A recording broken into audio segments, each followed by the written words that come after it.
Winter storm warning in effect from 7 a.m. Tuesday to 1 a.m. Eastern Standard Time Wednesday. What? Heavy snow expected. Total snow accumulations between 7 and 11 inches. Where? Portions of western Massachusetts, eastern New York, and southern Vermont. When? From 7 a.m. Tuesday to 1 a.m. Eastern Standard Time Wednesday. Impacts, roads, and especially bridges and overpasses, will likely become slick and hazardous. Travel could be difficult to impossible.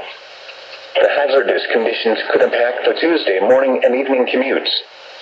Additional details, moderate to heavy snow will impact the evening commute Tuesday.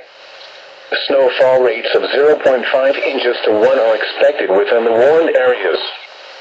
Caution is advised for all motorists.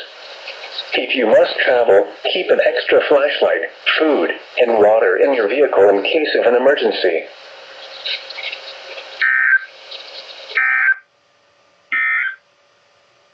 And now the hourly information for the greater Northeast. Here are the noon Eastern Standard Time observations.